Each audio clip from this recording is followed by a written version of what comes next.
20 to 30%,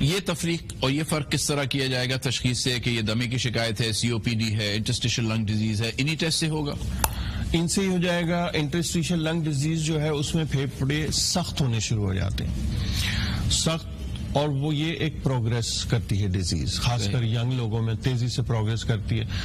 اگر عمر رسیدہ لوگوں میں یہ ہوتی ہے تو ان میں یہ دیکھا گیا ہے کہ وہ تیزی سے پروگرس نہیں کرتی, اس پہ وہ مینٹین رہتے ہیں. انٹرسٹیشل لنگ فائبروسس کا کوئی علاج نہیں ہے ابھی تک, بٹ اس کی پروگرس کو تو سلو کیا جا سکتا ہے. پروگرس کو سلو کرنے کے لیے مختلف طریقے ہیں. کارٹیکوسٹیرائڈز ہیں, ایک نئی دوائی ایجاد ہوئی ہے پچھلے کچھ سالوں سے, وہ ابھی اس میں ہے پروسیس میں, کیونکہ اس کا افیکٹ پتہ چلتا ہے کم از کم 1 سال سے زیادہ ٹریٹمنٹ کے بعد. ڈاکٹر صاحب ایک کالر لائن پہ, لیٹس آسک کہ کیا سوال ہے ان کا. ہلو ہلو, السلام علیکم. وعلیکم السلام. اپنا نام بتائیے اور کہاں سے رنگ کر رہی ہیں؟ میں لاہور سے بول رہی ہوں. میں مسز منزہ مقبول ہوں. جی مسز منزہ, اپنا سوال بتائیے پلیز. جی مجھے بھی دمہ ہے اور میری بیٹی کو بھی دمہ ہے. اچھا ٹھیک ہے. تو میں میڈیسن لے رہی ہوں, کمبی وائل لے رہی ہوں, ساتھ وینٹیک لے رہی ہوں. میرا کنٹرول میں آ چکا ہے, ٹھیک ہے, مجھے میڈیسن کی اتنی ضرورت نہیں پڑتی. اوکے. لیکن میری بیٹی ہے نا, اس کو کنٹرول میں نہیں آ رہا. بیٹی کی ایج کیا ہے؟